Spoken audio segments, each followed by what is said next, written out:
A paz do Senhor, queridos irmãos, estamos aqui para mais uma lição bíblica. Deus é triuno, é o título da lição desse final de semana. Aqui no primeiro trimestre de 2025, vamos falar agora a respeito do Deus Trino. Vamos falar da Trindade de Deus. O texto áureo dessa lição diz assim: portanto, ide e ensinai a todas as nações, batizando-as em nome do Pai, e do Filho e do Espírito Santo. Está registrado em Mateus, no capítulo 28 e versículo 19. A verdade prática está escrita assim: desde a eternidade Deus é Pai, Filho e Espírito Santo. Essa verdade está em toda a Bíblia. A gente vamos identificar a Trindade de Deus desde a criação, que está lá em Gênesis, no capítulo 1, versículo 1. A leitura bíblica em classe está em Mateus, no capítulo 3 de Mateus, do versículo 15 ao 17. E também no capítulo 28 de Mateus, dos versículos 19 e 20. Aí está a nossa leitura bíblica em classe, que vai fazer referência a essa lição. Os objetivos dessa lição, primeiro, é demonstrar como a Bíblia apresenta a Trindade. Segundo, indicar as principais heresias sobre a doutrina da Trindade. Terceiro, explicar os perigos do unicismo na atualidade. Na introdução dessa lição, os nossos irmãos apóstolos, que no princípio já falava dessa Trindade, sem mesmo ter recursos teológicos, a qual eles escreveram os evangelhos, as cartas do Novo Testamento, ali já traz a revelação da Trindade. Em três pessoas distintas, separadas, mas reunidas num só Deus. Deus Pai, Deus Filho e Deus Espírito Santo. Revelando essa Trindade separadamente, mas numa essência de um Deus único. Hoje nós temos uma tecnologia maior, que é a teologia, que reconhece essa verdade biblicamente, né? Tem essa terminologia ao qual estudamos, esses termos bíblicos, para revelar a Trindade de Deus. Embora em nosso meio tenha surgido, mas desde a época dos primórdios ali da igreja primitiva, já apresentando essas heresias, a qual estamos sofrendo hoje no nosso meio, a respeito do unicismo, do arianismo e muitas outras. Vamos então nessa lição aprender um pouco a respeito da Trindade de Deus. A palavra-chave dessa lição é Trindade. O tópico 1 dessa lição está assim: como a Bíblia apresenta a Santíssima Trindade. O subtópico diz assim: a Trindade e o monoteísmo judaico-cristão. O monoteísmo judaico-cristão, a crença, eles acreditam no único Deus, né? Tanto no judaísmo como no cristianismo. Eles apresentam um único Deus, como onipotente, como onisciente, como onipresente e criador de todas as coisas.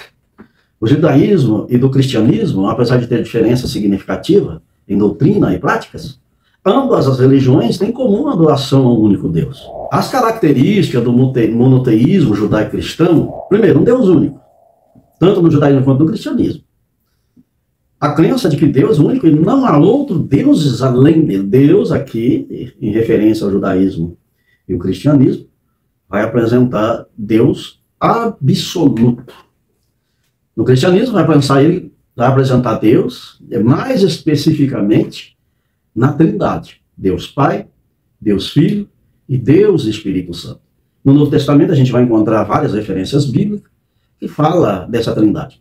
No Antigo Testamento também apresenta essa Trindade. Já no versículo 1 e versículo 1 de Gênesis, ali também no versículo 2, mostra essa Trindade. No capítulo 11 e o versículo 7 de Gênesis, também apresenta essa Trindade. Ali na criação do homem, a fazer o homem do pó da terra, também apresenta a Trindade de Deus em Gênesis. Quando Deus fala: façamos o homem segundo a nossa imagem e semelhança.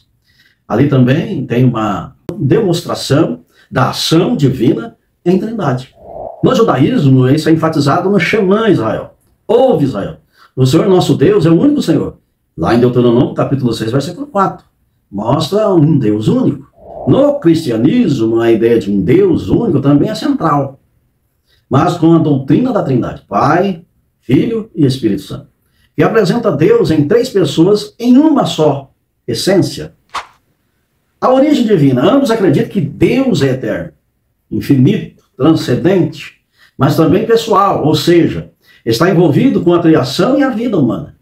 O próprio Senhor Jesus, no capítulo 2, versículo 9 de Colossenses, diz que nele habita corporalmente toda a plenitude divina. Apresenta Jesus ali como um homem que viveu em nosso meio, que faz parte da Trindade. Se materializou em carne para viver em nosso meio, fazendo dele a segunda pessoa da Trindade.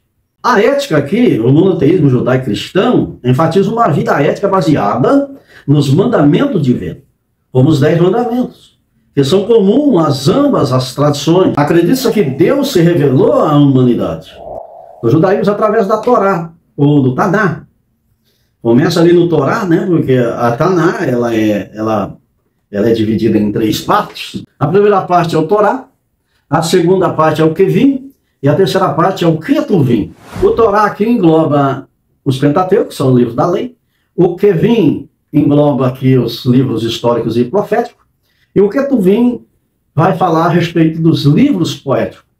Então aqui apresenta, nesses livros, né, de tradição judaica, vai mostrar o nosso Deus único e o nosso Deus em Trindade. Agora, no cristianismo, através de Jesus Cristo, considerado a encarnação de Deus como o Deus Filho. A finalidade dessa manifestação de Jesus é a redenção. Ambas as tradições compartilham a ideia de um propósito divino para a criação de uma história de salvação e redenção. Ali no capítulo 3, o versículo 16 do Evangelho de João, mostra uma ação de Deus em amor à humanidade, dando Jesus como resgate de toda a humanidade sobre essa terra, dando ali uma condição de salvação e vida eterna. Ali tem uma ação da Trindade nesse versículo, porque nas cartas, a Bíblia ali em 1 Coríntios vai falar que o Espírito Santo age para convencer o homem do pecado e da morte. E Jesus é a ação salvífica para o homem quando o propósito de Deus se cumpre no alto do Calvário. A Bíblia vai falar ali que na ação que Jesus faz, ele vai confessar lá no alto do Calvário, dizendo assim: Pai, tudo está consumado. Em tua mão eu me entrego o meu espírito. Aqui nós vemos 2 pessoas distintas na crucificação. O Filho sendo crucificado e Deus recebendo o seu espírito. Ali nós vemos uma separação distintas de pessoas. Pessoas distintas da Trindade. Embora o judaísmo e o cristianismo compartilhem da base monoteísta, o cristianismo incorpora elementos novos, como a crença em Jesus como Messias e Salvador, enquanto o judaísmo ainda aguarda a chegada do Messias. Vemos então, na crença do judaísmo cristão, um Deus todo-poderoso e um Deus único, sem separação, mas de uma só essência. Em Filipenses, no capítulo 2, versículo 11, faz uma aplicação a respeito de Deus sozinho. Ali apresenta Deus como Pai. Mas também Colossenses, no capítulo 2, versículo 9, apresenta Deus como Filho, corporado e viveu em nosso meio. Capítulo 2, versículo 9 de Colossenses. Em Atos dos Apóstolos, no capítulo 5, versículo 3 e 4, uma passagem muito conhecida da igreja, que fala a respeito de Ananias e Safira, ali apresenta o Espírito Santo como pessoa, em sua essência, e Deus Pai também em sua essência. Ali mostra a indagação de Pedro a respeito da mentira, quando interroga Safira, dizendo que não mentiste ao homem, mas sim ao Espírito Santo. Ali você vê uma referência bíblica a respeito da Trindade. E também a palavra Yahvé, que é o tetagrama, ali se refere a Deus como Pai, o Todo-Poderoso. As 4 letras do tetagrama é YHWH, que refere-se ao tetagrama a respeito de Deus Pai. Esse monoteísmo cristão e judaico no Antigo Testamento não nega a Trindade de Deus. Esse mesmo termo usado no Antigo Testamento, no casamento, quando Deus fala da mulher e de Adão, que une numa só carne, é o mesmo termo usado ou entendido a respeito da Trindade de Deus. Então, aqui no primeiro subtópico da lição, esclarece a Bíblia aqui a respeito dessa Trindade, desse entendimento do judaísmo cristão a respeito da Trindade de Deus, referências no Antigo Testamento e também no Novo. O monoteísmo judaico-cristão não contradiz a Trindade. A Trindade aqui revelada na Bíblia, tanto no judaísmo quanto no cristianismo, afirma essa Trindade em três pessoas distintas, em uma só essência. O segundo subtópico diz evidências no Antigo Testamento. Evidências aqui da Trindade de Deus revelada lá no Velho Testamento. Embora o conceito da Trindade no Antigo Testamento não seja explicitamente desenvolvido no Antigo Testamento, né? Os cristãos veem nele evidências indiretas ou pistas que apontam para a natureza trinitária de Deus. São evidências interpretadas à luz do Novo Testamento. O Novo Testamento mais vai apontar a Trindade para o Antigo do que o Antigo para o Novo. Mas no Antigo Testamento tem algumas passagens bíblicas que mostram a Trindade de Deus. No versículo 1, capítulo 1 de Gênesis, ali é uma ação da Trindade de Deus revelada no Novo também. Que está no Evangelho de João, no capítulo 1, versículo 1. Pode ler do 1 ao versículo 14. Revela ali no princípio a Trindade de Deus. Ali também em Gênesis, no capítulo 11, e o versículo 6 e 7, também tem uma ação da Trindade de Deus revelada ali. Porque a linguagem ali é usada no plural. Também em Gênesis, no capítulo 1, versículo 26, quando Deus forma o homem do pó da terra, ele também tem uma ação de Deus no plural. Façamos o homem à nossa semelhança. No Novo Testamento, que vai apontar para o Antigo, que vai fazer sombra para o Antigo, também ali em 1 Coríntios, no capítulo 10 e versículo 4, mostra a presença de Jesus Cristo no deserto, acompanhando todos os peregrinos que saíram do Egito, com a rocha, que vertia a água para saciar a sede daquele povo. Ali também uma ação da Trindade. Então são evidências dentro do Antigo Testamento que aponta para um Deus trino.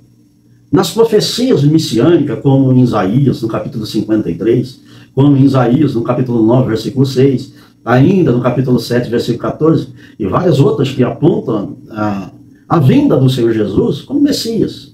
Ali também aponta uma ação da Trindade de Deus. Então essas evidências do Antigo Testamento são notórias, claras, para que possamos fugir das heresias que estão em nosso meio nos dias de hoje. Precisamos muito prestar atenção nesses ensinamentos heréticos que negam a Trindade, que negam essa evidência bíblica a respeito do Deus Pai, Deus Filho e Deus Espírito Santo. O Antigo Testamento já nos alerta. O terceiro subtópico desse primeiro tópico está assim: revelada no Novo Testamento, a respeito da Trindade, revelada no Novo Testamento. No Novo Testamento, a Trindade aqui é revelada de maneira mais clara, mais evidente. O Novo Testamento apresenta Deus como três pessoas distintas, como Pai, Filho e Espírito Santo, que compartilham a mesma essência divina. Essa revelação no Novo Testamento, em várias passagens bíblicas, como em 2 Coríntios, no capítulo 13, versículo 3, na bênção apostólica, ali vai revelar a respeito da Trindade de Deus. Na grande comissão do evangelismo, que o Senhor Jesus ordena aos discípulos, aos seus apóstolos, lá no capítulo 28 e versículo 19, vai dizer: portanto, ide e fazei discípulos de todas as nações, batizando-os em nome do Pai, do Filho e do Espírito Santo. Essa é uma das passagens mais explícitas, onde Jesus menciona as três pessoas divinas juntas com igualdade e propósito. Ali no início do ministério de Jesus Cristo, quando ele vem a João Batista para se batizar, ali também tem uma referência a respeito da Trindade, que está em Mateus, capítulo 3, versículo 16 e 17. Assim que Jesus foi batizado, saiu da água naquele momento e o céu se abriu. E ele viu o Espírito de Deus descendo como pomba e pousando sobre ele. Então uma voz do céu diz: este é o meu Filho amado a quem me agrado, ou me comprazo. Aqui Está evidente a Trindade manifestada nesse momento. As três pessoas da Trindade estão presentes e ativas ali no batismo de Jesus, o Espírito Santo descendo como pomba. As palavras de Jesus sobre a relação com o Pai e o Espírito, tem essa evidência também na Bíblia, ali em João, no capítulo 10, versículo 30. Eu e o Pai somos um. Ali fala uma unidade dele com o Pai, mas em pessoas distintas. No Evangelho de João, no capítulo 14 ainda, versículo 16 e 17, ele vai dizer assim: eu pedirei ao Pai e ele lhe dará um outro Consolador para estar com vocês para sempre, o Espírito da verdade. Aqui, nesse versículo, mostra Jesus, o Pai e o Espírito Santo. Aqui apresenta a Trindade. Jesus está se referindo a Deus, para que Deus envie outra pessoa, que aqui é o Espírito Santo, outra pessoa distinta, para que venha e fique conosco até a consumação dos séculos. Fica evidente aqui essa relação distinta entre Pai, Filho e Espírito Santo. Ainda no Evangelho de João, no capítulo 1, versículo 14, mostra a manifestação de Cristo. No primeiro versículo mostra a Trindade no começo de todas as coisas. No princípio era o Verbo era Deus e o Verbo estava com Deus. Ali tem a Trindade. Então aqui está explícito aí, revelado no Novo Testamento a respeito da Trindade. E vai apontar também para o Antigo Testamento, que a manifestação da Trindade também estava lá. Se você observar no capítulo 10 e versículo 4 de 1 Coríntios, ali você vai ver uma ação da Trindade, aonde Jesus Cristo estava juntamente com o povo judeu que peregrinava pelo deserto, e ele é a rocha ali, a rocha que vertia água para saciar a sede daquele povo. É uma manifestação do Filho, juntamente com Deus, no Antigo Testamento. E citando o versículo de 2 Coríntios, capítulo 13, versículo 13, é assim: a graça do Senhor Jesus Cristo, o amor de Deus e a comunhão do Espírito Santo seja com todos vocês. Três pessoas distintas, mencionadas aqui na Bíblia pelo apóstolo Paulo, na sua segunda carta aos Coríntios. Ali você vê a manifestação da Trindade. Mas também a Bíblia vai explicar a essência de um Deus único. Essência. Lá em João, no capítulo 20, versículo 28, assim: quando Tomé vê o Cristo ressuscitado, ele exclama: Senhor meu e Deus meu. Ele mostra uma unidade em essência entre Pai e Filho. Ali ele vai relacionar em palavras Pai e Filho, Senhor Jesus e Deus Pai, numa unidade perfeita, a qual o Espírito Santo também está ligado nessa essência. Lá em João, no Evangelho de João, no capítulo 14, versículo 26, mas o Consolador, o Espírito Santo, que o Pai enviará em meu nome, esse ensinará a vocês todas as coisas. Então você está vendo aqui uma ação de Deus, uma ação de Filho, expressando o seu nome, para que o Espírito Santo seja enviado a nós. Você vê aqui mais uma evidência, ou mencionada no Novo Testamento a respeito da Trindade. Aqui, se formos falar, nós vamos falar em várias passagens bíblicas a respeito da Trindade, que combate essas heresias que estão introduzidas para atrapalhar a fé cristã. Mas a Bíblia, ela é totalmente clara e possa mostrar para nós o verdadeiro Deus, o Deus único, o Deus em essência, a qual adoramos. Agora, resumindo tudo isso no Novo Testamento, aqui aparece Deus como Pai, Criador e fonte de tudo, que enviou o Filho e o Espírito Santo. Filho, Jesus Cristo, a palavra encarnada, o Salvador que redime a humanidade e revela o Pai. O Espírito Santo, o Consolador, aquele que habita nos crentes, guiando, ensinando, manifestando o poder de Deus. Essa revelação gradual é integrada e é a base para a doutrina cristã. É isso que o Novo Testamento revela a respeito da Trindade. Entrando agora para o segundo tópico, as heresias contra a doutrina da Trindade. Nesse tópico vamos tratar das duas principais heresias que está introduzido na igreja há muitos séculos, que é o unicismo e o unitarismo. Vai falar contra essas heresias, que é contrária à Bíblia Sagrada, e é condenada pela igreja antiga, rejeitada pelos principais ramos do cristianismo. Nessa lição, primeiro vamos começar tratando com o unicismo, que é um dos principais que está introduzido em nosso tempo. O primeiro tópico desse segundo tópico está o unicismo. Lá no terceiro século, quando introduziu esse unicismo no meio da igreja, ele era conhecido também como monarquianismo, modanismo e sabelianismo. Essas eram as modalidades conhecidas na época a respeito do unicismo. Agora, o unicismo é uma visão teológica dentro do cristianismo que afirma que Deus é absolutamente único e indivisível, negando a doutrina da Trindade. Você vai encontrar isso em algumas denominações que estão espalhadas aí pela terra, ensinando essa doutrina do unicismo dentro de uma filosofia a qual pregam em suas igrejas, instruindo Deus ali como um movimento de personalidades distintas, a qual sendo o mesmo Deus manifesto no Antigo Testamento, o mesmo Deus manifesto como o Senhor Jesus, e o mesmo Deus manifesto agora como o Espírito Santo. Mas essas três pessoas distintas na Trindade, agora como manifestações únicas de um Deus. Ou seja, ele traz aqui, nesse ensinamento, que Deus se manifesta em três maneiras diferentes, sendo ele o único Deus. A filosofia bíblica do unicismo. Primeiro, monoteísmo absoluto. O unicismo baseia-se na crença que Deus é absolutamente um. Ele não é dividido em três pessoas, mas é uma única entidade divina que se manifesta de diferente maneira. Essas maneiras aqui, lá no Antigo Testamento, por exemplo, Deus como Todo-Poderoso, Criador dos céus e da terra. No Novo Testamento, Deus como Filho manifestando a obra redentora. E na dispensação da graça, em nossa época, Deus como Espírito Santo, o movimento como Consolador. No Antigo Testamento, vai mostrar um versículo bíblico, que já foi lido aqui, vamos ler de novo, que é em Deuteronômio capítulo 6, versículo 4, que vai apoiar essa filosofia de unicismo, que eles vão interpretar como unicista Deus, a sua doutrina de filosofia, em Deuteronômio capítulo 6, versículo 4, quando diz assim: ouve, ó Israel, o Senhor nosso Deus é o único Senhor. E também Isaías 44, versículo 6, diz assim: eu sou o primeiro, eu sou o último, além de mim não há Deus.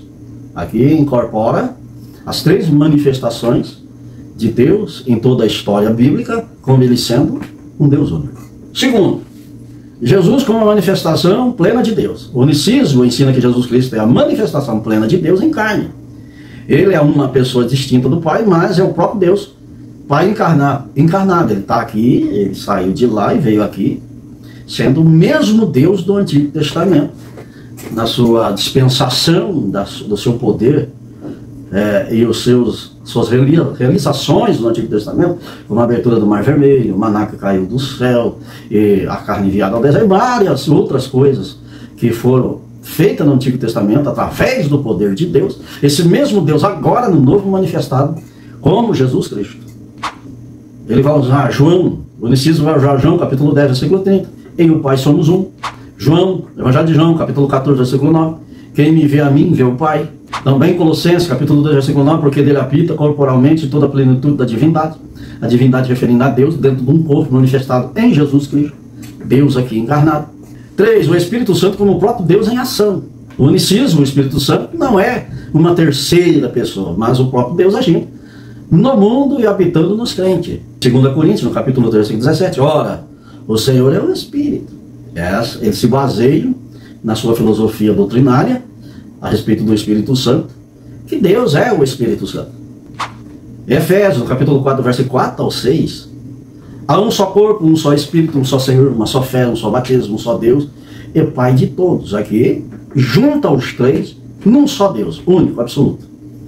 Não separando em três pessoas distintas. Quarto ponto aqui, Jesus como nome de Deus. Os unicistas enfatizam o nome de Jesus como o único nome dado para a salvação, unido às manifestações de Pai, Filho e Espírito Santo em uma só pessoa. Qual a referência bíblica para apoiar essa filosofia? Atos capítulo 2, Atos capítulo 4, versículo 12.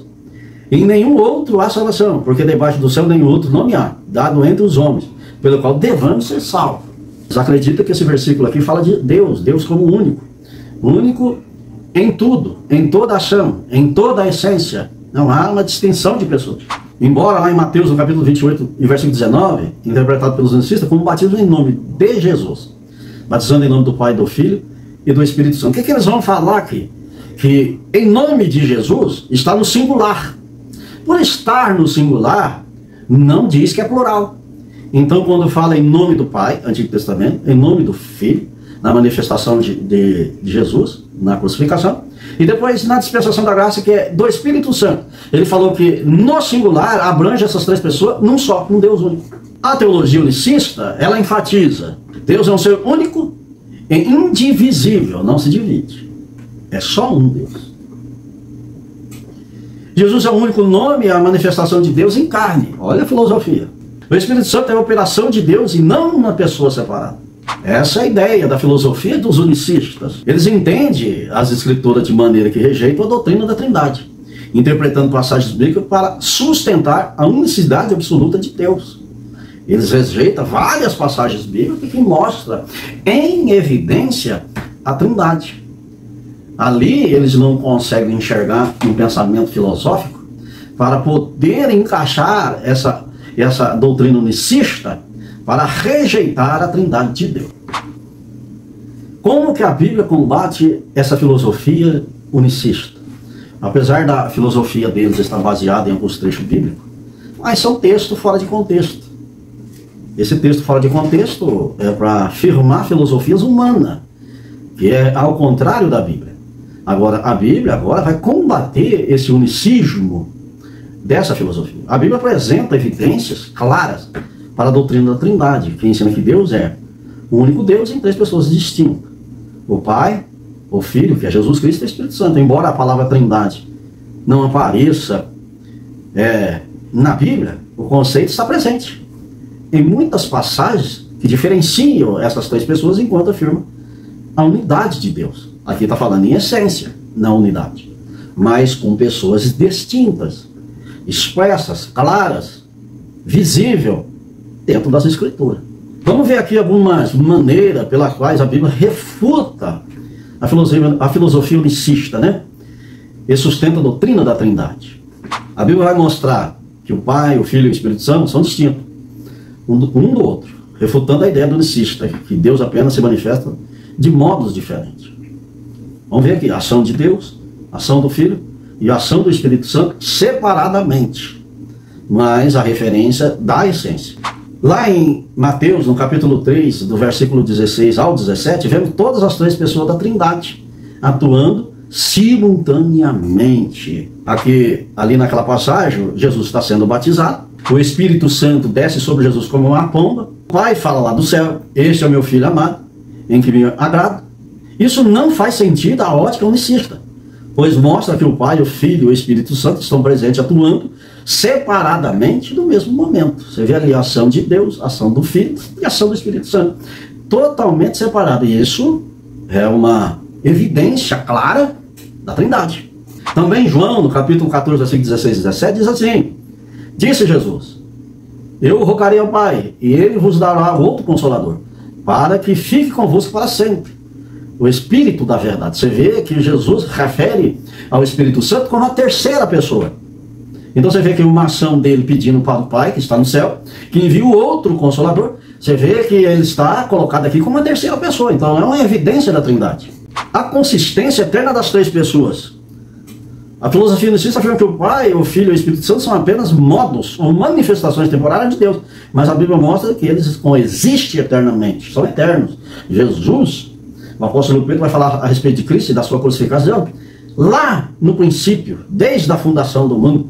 O apóstolo Paulo vai escrever no capítulo 10, versículo 4 de 1 Coríntios, Jesus manifestado como rocha, que verteu água no deserto, que acompanhava os hebreus na peregrinação. Então você vê que eles coexistem eternamente. No Evangelho de João, no capítulo 1, versículo 1 e 2, está assim: no princípio era o Verbo estava com Deus, e o Verbo era Deus. Ele estava no princípio com Deus, e o Verbo, que é Jesus, estava com Deus, que é o Pai, no princípio, mostrando que são distintos, coexistentes. Está referindo a Bíblia dessa coexistência eterna. Não tem princípios e dias, e nem final deles. Deus, como trino, formando a Trindade, eles são eternos. Hebreus 9,14, quanto mais no sangue de Cristo, que pelo Espírito eterno se ofereceu a Deus. Esse versículo menciona o Filho, o Espírito Santo, eternos. E Deus Pai indicando que eles agem junto na redenção. Há uma atuação aí. Deus manda o Filho oferece em sacrifício único, e o Espírito Santo convence o homem do pecado e da morte, para trazer uma sentença, para trazer uma redenção eterna, oferecendo ao homem uma vida eterna com ele, através dessa trindade, que é o Deus Trino, que traz a salvação ao homem.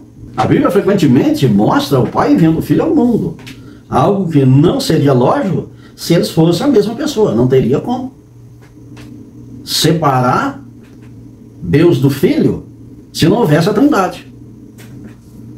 O versículo 3,16, porque Deus amou o mundo, Deus, aqui é Deus, a ação de Deus, amou o mundo, de tal maneira, o amor infinito, que deu seu Filho, uma segunda pessoa, que é o unigênito de Deus, é o único, né? Que enviou, o Pai enviou o Filho por amor ao mundo, indicando uma relação distinta entre eles, duas pessoas. Jesus, cumprindo o propósito de Deus, que estava no coração de Deus de resgatar o homem do pecado que foi consumado no Jardim do Éden, agora para pagar esse preço que estava sobre nós, ele precisou enviar o seu Filho. Na primeira carta de João, capítulo 4, versículo 14, está assim: vimos e testificamos que o Pai enviou o seu Filho para salvar o mundo. O envio do Filho pelo Pai aponta para duas pessoas que agem em harmonia. Agora, lá nos Evangelhos, Jesus ora ao Pai, algo que não faria sentido se ele fosse a mesma pessoa. Não ia dar essa ideia dele orar a Deus no unicismo, vai trazer alguns pensamentos que sem lógica essa oração, sendo ele Deus. Mas como são pessoas distintas, a ideia é firmada, porque ele está orando a quem está em cima. Em Lucas, em capítulo 22, 42, diz assim: Pai, se queres, passa de mim este cálice. Contudo, não se faça a minha vontade, mas a tua. Você vê que Jesus está aqui num sentimento humano corporizado, sentindo uma agonia, uma angústia profunda, que até o seu suor se transforma em sangue. Mas ele está orando a Deus. E Jesus aqui pede para que Deus não olhe para ele mesmo, para a sua vontade, mas que a vontade de Deus se cumpra nele. Aqui Jesus distingue a sua vontade e a vontade do Pai, mostrando que não são a mesma pessoa. No Evangelho de João, no capítulo 17, do versículo 1 ao 5, no capítulo inteiro Jesus ora ao Pai, pedindo que o Pai glorifique e fala sobre a glória que ele, Jesus, teve com o Pai antes da fundação do mundo. Eles estavam juntos. Eles eram coexistentes juntos. A formação do mundo, a criação de todas as coisas, as hostes celestiais, as coisas celestes, o firmamento, todo esse universo, estavam juntos na criação. Agora Jesus aqui em Mateus, no capítulo 28, versículo 19, Jesus ordena, portanto, ide e fazer discípulos de todas as nações, batizando em nome do Pai, do Filho e do Espírito Santo. Jesus menciona as três pessoas da Trindade juntas, enfatizando a igualdade deles. A palavra nome no singular indica que as três compartilham a mesma essência divina. Você vê aqui que o unicismo vai colocar esse em nome no singular, dizendo que essas três pessoas no singular está apontando para um único Deus. Mas na verdade é a essência, a igualdade, a manifestação em essência de um Deus trino. O unicismo vê o Espírito Santo apenas como um modo de Deus agindo no mundo. Mas a Bíblia mostra que o Espírito Santo é uma pessoa com atributos e ações próprias. Efésios capítulo 4, versículo 36, não entristeçai o Espírito Santo de Deus. O Espírito Santo pode ser entristecido, mostrando que é uma pessoa, não apenas uma força. Então a Bíblia defende a Trindade com vários argumentos aqui, separadamente. Pai, Filho e Espírito Santo. Pessoa distinta, separada, com ações separadas. Mas essas ações separadas, numa essência única, quer dizer, concordância total entre os três. Na criação, na obra redentora, na atuação do Espírito Santo, todos eles agindo separadamente, mas numa essência única de um único Deus. A lição bíblica ainda vai mencionar aqui nesse tópico a respeito de dois heresiarcas que começaram essas heresias do unicismo lá no primeiro século até o terceiro século. O Neoto, o Praxeas e Sabélio. Esses três são os principais que iniciaram essa crença heresiarca associada a crenças unicistas, né? No primeiro século do cristianismo, embora o termo unicista não era usado na época. as suas ideias se alinhava com o que hoje é conhecido como unicismo. Hoje nós conhecemos como unicismo, naquela época não. Pois rejeitava a doutrina da Trindade e defendia uma visão de Deus como a única pessoa que se manifestava de maneiras diferentes. O Noeto, ele era de Esmirna, era o lugar da onde ele veio, né? Noeto, ele é do final ali do século II. Foi um dos primeiros a promover a ideia unicista, sendo conhecido como fundador da monarquianismo. Ele que deu essa ideia de monarquianismo e modalista, né? Ele era modalista, uma forma inicial do unicismo. A filosofia dele era ensinar que havia apenas um Deus, o Pai, que sofrera na cruz ao se manifestar como filho. Essa ideia ficou conhecida como patriarcacionismo, a crença de que o Pai sofreu e morreu na cruz. Agora a igreja rejeita essa doutrina. A sua doutrina foi condenada por ser contrária à Trindade, pois confundia as pessoas do Pai e do Filho. Ele foi considerado herético pelos cristãos ortodoxos de sua época. Lá atrás ele foi rejeitado. Hipólito de Roma, em sua obra Contra as Heresias, combateu a ideia de Noeto. Praxeas, que é do final do século II, início do século III, foi outro defensor do modalismo. É considerado um dos principais promotores do patriarcacionismo, né? Ele é um dos autores dessa filosofia. Essa filosofia, essa doutrina, ele negava a distinção entre o Pai e Filho, afirmando que o Pai sofreu na cruz assim como Noeto.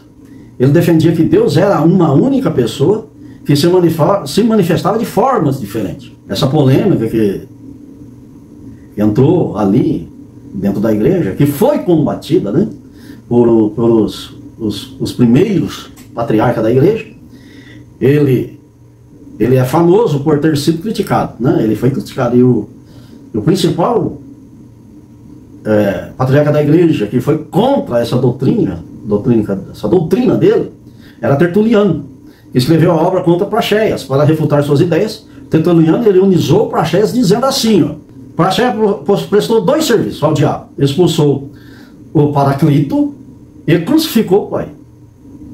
Isso significa que, ao negar a distinção entre o Pai, o Filho e o Espírito Santo, ele rejeitou tanto a doutrina da Trindade quanto a obra do Espírito Santo. Agora, o terceiro heresiarca aqui, que ele só menciona, que é Sabélio. Sabélio já é do terceiro século. Ele foi o heresiarca mais conhecido e o que mais influenciou a propagação do modalismo, unicismo, muitas vezes chamado de sabelianismo, em referência às suas ideias, à sua filosofia, à sua doutrina ou à sua heresia. Ele ensinava que Deus era uma única essência, que se manifestava em 3 modos, ou máscaras. No grego é prosopla. Deus era o Pai na criação, o Filho na redenção e o Espírito Santo na santificação. Agora a igreja vai rejeitar Sabélio. Ele foi excomungado em 220 por Dionísio de Alexandria e outros líderes cristãos, que reconheceram sua doutrina como herética. Sua visão foi condenada no Concílio de Nicéia, que reafirmou a doutrina da Trindade. Outros que também rejeitaram Sabélio foi Epifânio de Salamina e outros pais da igreja mencionaram e refutaram a ideia de Sabélio. Então ele aqui foi um dos principais criadores dessa heresia, a qual a lição se refere aos seus nomes. São esses, além de ser apenas um comentário superficial. Se a gente aprofundar nesse assunto, a gente vai encontrar essas ideias que atravessaram todos esses séculos, que estão agora em nossos meios, em algumas denominações religiosas que se diz pentecostais cristãos, que aderiram a essa ideia aqui e estão aí, e pregam, e cantam, e faz hinos evangélicos, que está aí destacado, né, na internet, hinos que são cantados, mas que prega um Deus unicista, um Deus único, um Deus sem a manifestação da Trindade. Eu não vou citar nomes, mas se você pesquisar aí, você vai encontrar muitas delas que estão a teu lado. Você até louva e canta os hinos que eles comporam, pregando Deus unicista. Agora, se quiser saber mais sobre esse assunto, outras práticas do lado do princípio, do primeiro século, tem várias. Esse mesmo assunto aqui é muito profundo, tem muitas ramificações, muitas coisas a ser faladas a respeito disso. Mas, se você quiser saber mais alguma coisa, tiver interesse de aprofundar mais nas heresias do primeiro século, que atravessaram todos esses anos, estão aqui no nosso meio. Só um pouquinho nos comentários que a gente comenta mais a respeito disso. O segundo subtópico dessa lição está assim: uma verdade bíblica. Aqui o comentarista vai enfatizar a respeito do unicismo. Se a pessoa voluntariamente pega a Bíblia para ler, não consegue encontrar o unicismo dentro da Bíblia, mas explicitamente está mostrando a Trindade de Deus só na leitura da Bíblia. Não vai encontrar evidências claras da doutrina da Trindade que a pessoa que nunca teve uma base teológica, nunca teve um estudo bíblico, mas na leitura da Bíblia ele já vai ver a ação ali da Trindade em pessoas distintas, somente na leitura. No Novo Testamento é mais explícito a revelar a relação entre pai e filho. E o Espírito Santo, embora o conceito da Trindade não esteja sistematicamente explicado, é um único lugar, várias passagens mostram a divindade e a distinção das três pessoas. O Pai, que é Deus, Deus Pai, no Novo Testamento frequentemente apresenta Deus como Pai. Isso é amplamente aceito e entendido, mesmo por quem lê a Bíblia pela primeira vez. Se ele ir lá em Mateus, capítulo 6, versículo 9, diz assim: portanto, orai assim: Pai nosso que estais no céu, santificado seja o teu nome.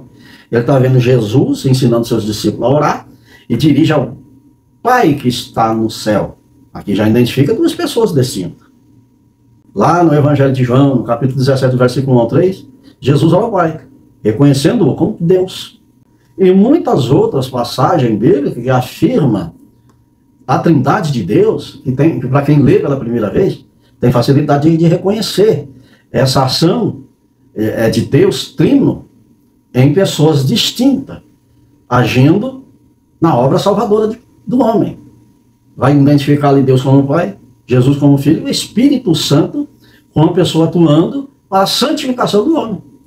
Ali, o primeiro leitor, aquele que está dedicando a leitura, ele vai ver ali o trabalhar da Trindade em unidade.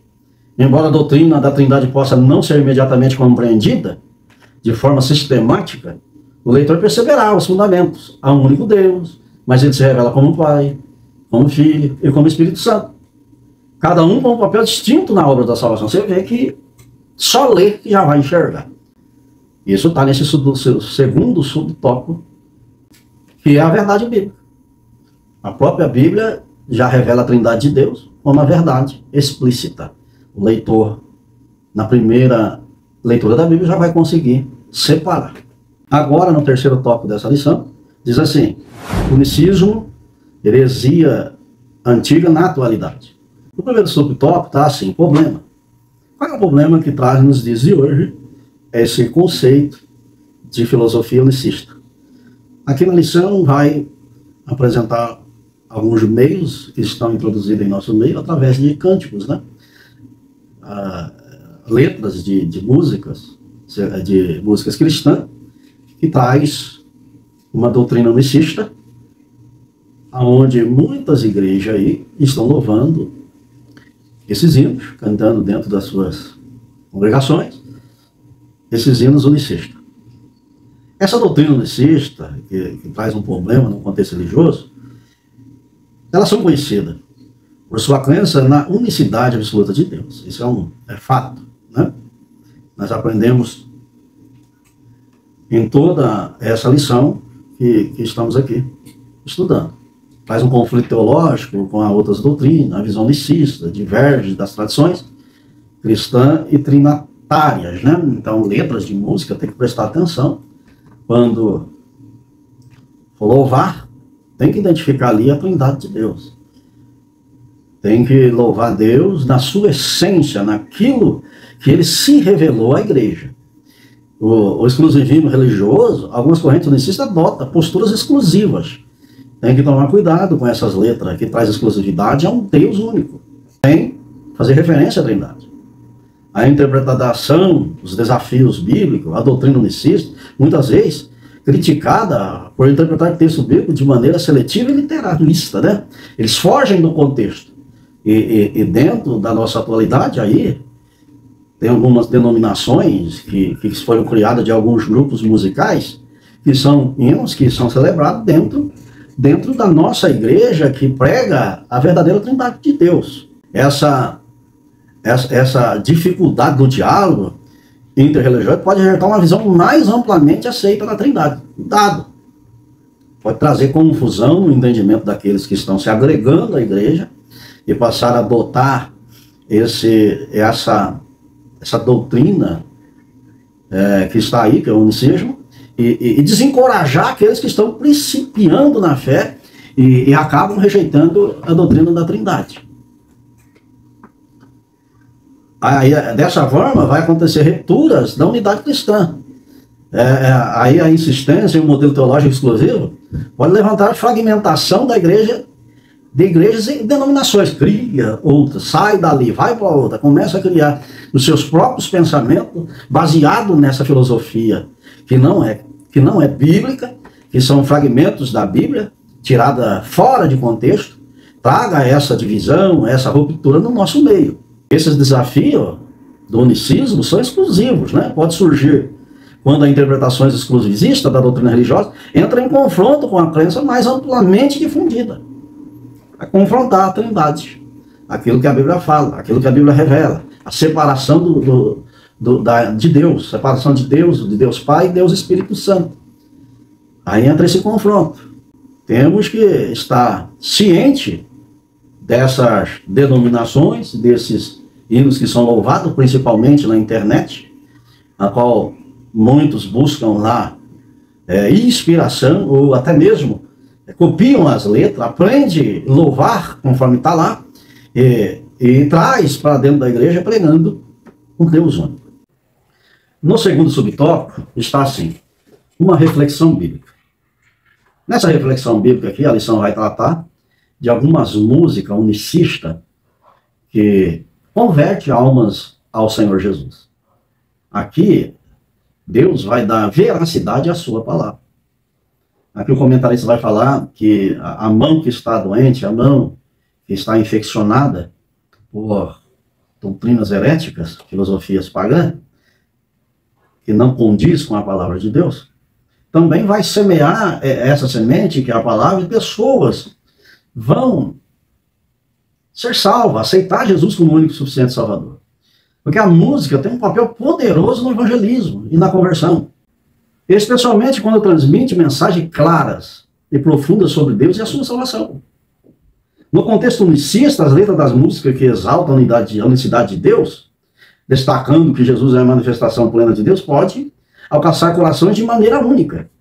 A Bíblia reconhece o poder da música como uma forma de adoração e proclamação do Evangelho de Cristo Jesus.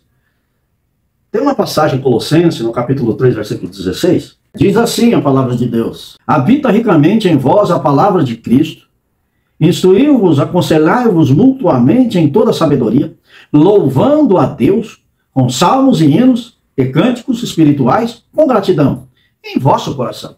Então você vê aqui o poder do louvor, de louvar a Deus, a qual a alma contrita, a alma aprisionada, pode ser liberta dessa prisão através de um louvor. As músicas sempre vão exaltar Jesus como o único Deus, pode ser ferramentas poderosas para proclamar a verdade. Essas canções declaram a divindade de Cristo em sua obra de salvação, ajudam os ouvintes a compreender a verdade bíblica profunda. Aqui Deus vai valorizar a sua palavra, não aquele que está semeando a palavra. Por isso que lá em Mateus, no capítulo 7, do versículo 21 ao 23, a qual a lição cita, ali fala de muitos que comparecerão diante de Cristo, falando a respeito do seu ministério aqui na terra. Lá em Mateus está assim: nem todo que diz Senhor, Senhor entrará no reino dos céus, mas aquele que faz a vontade de meu Pai, que está no céu. Muitos naquele dia hão de dizer-me: Senhor, Senhor, porventura não temos nós profetizado em teu nome não expelimos demônios, em teu nome não fizemos muitos milagres? Então lhe direi explicitamente: nunca vos conheci, apartai-vos de mim, os que praticais a iniquidade.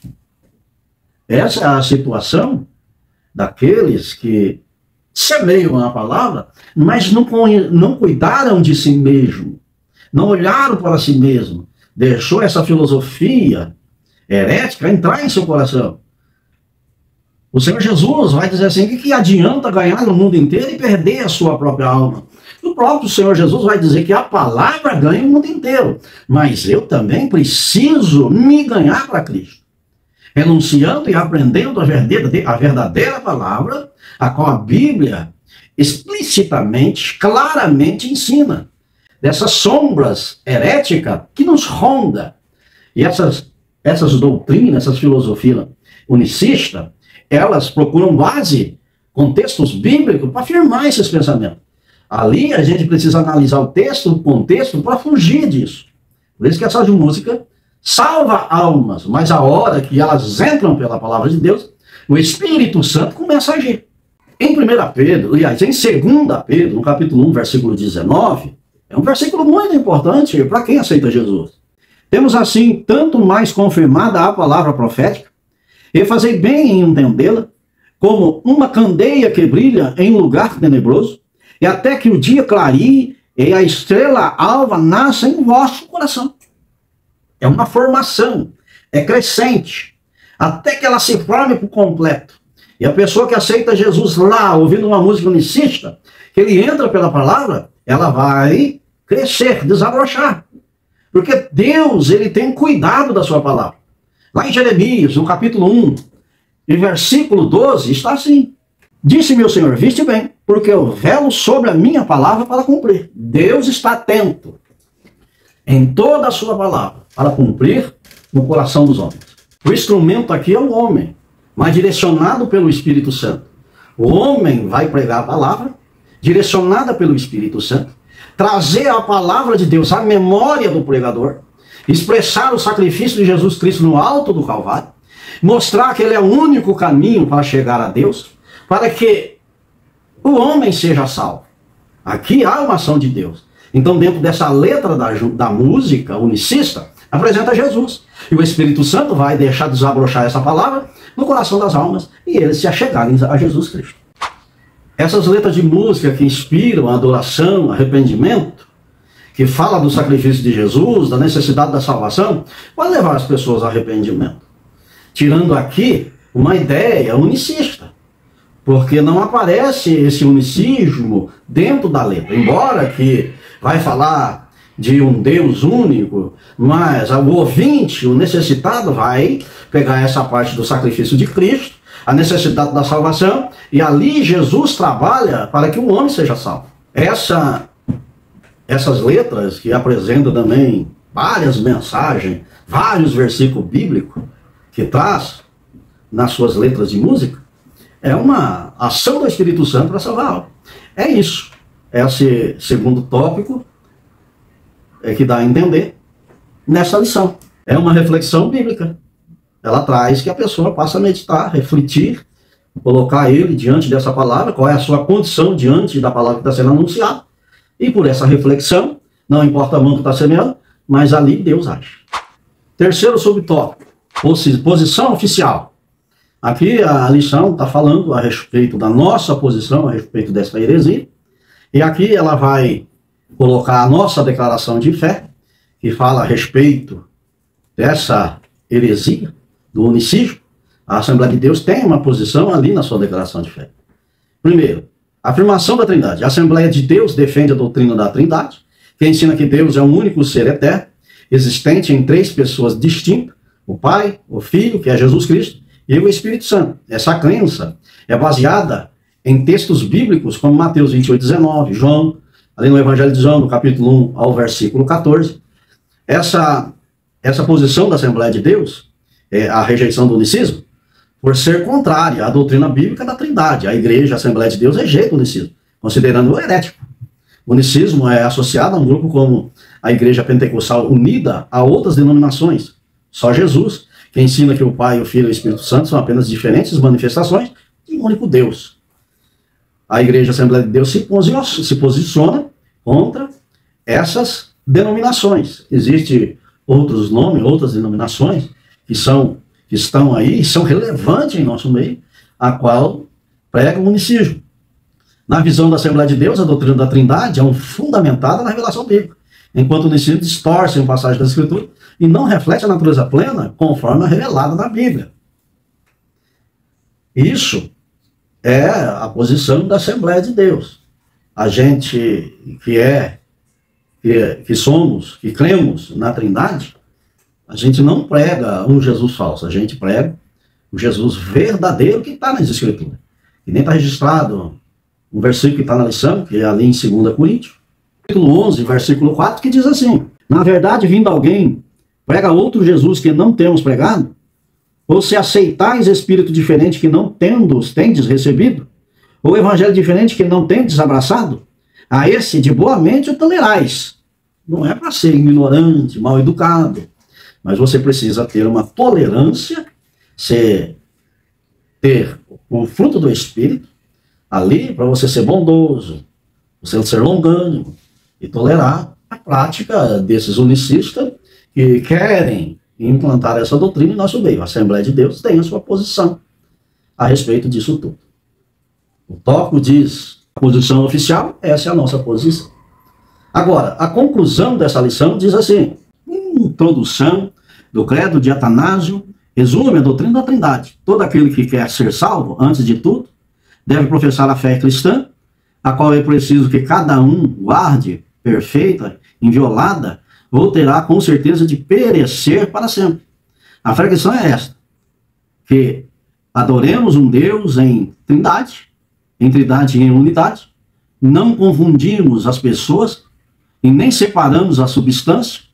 O problema é que os unitarianistas separam a substância e os unicistas confundem as pessoas. Assim creem em um Deus distinto do que é apresentado pela Bíblia. Aqui a conclusão fala que quem crê na Trindade separa as pessoas numa única essência, num único Deus, mas em pessoas distintas. Os unicistas já colocam um único Deus manifestado no Velho Testamento e no Novo. Ali, como Jesus, quando vem para o sacrifício, e depois a dispensação da graça pelo Espírito Santo. Que Deus abençoe os irmãos, essa lição é isso que aprendemos, e que Deus possa colocar essa palavra em seu coração e você possa aprender cada vez mais a respeito desse Deus. Aqui a Bíblia nos encoraja a aprender mais a respeito de Deus, mais da sua essência que está na Bíblia. Que Deus abençoe a todos. Agora, meus queridos ouvintes da Palavra de Deus, se inscreva no canal, compartilha, dá um like, para que essa palavra possa ecoar aí pelos 4 cantos da terra. Vamos evangelizar. Através dessas aulas, estaremos evangelizando para que Jesus volte e venha nos buscar. Oremos ao Senhor. Senhor, nosso Deus e nosso Pai, obrigado, Jesus, por mais essa aula, ter trazido ao nosso coração o seu conhecimento das Escrituras, a verdadeira palavra, afastando de nós toda essa heresia que tão de perto está nos rodeando. Ó glorioso Deus, que possamos estar fitos na Tua palavra, com os nossos olhos fitos na Tua palavra, para entendê-la, compreendê-la e buscar no Teu Espírito a revelação da mesma, para estarmos no caminho que leva ao céu. Senhor da glória, abençoa os professores, os alunos desse final de semana. E todos os ouvintes que ouviram essa aula, Senhor, desperta e coloca no coração, para que possamos caminhar, Senhor Deus, com todo o entendimento da Tua palavra e desviarmos de toda falsa doutrina que assola a humanidade. Assim eu te peço, em nome de Jesus. Amém.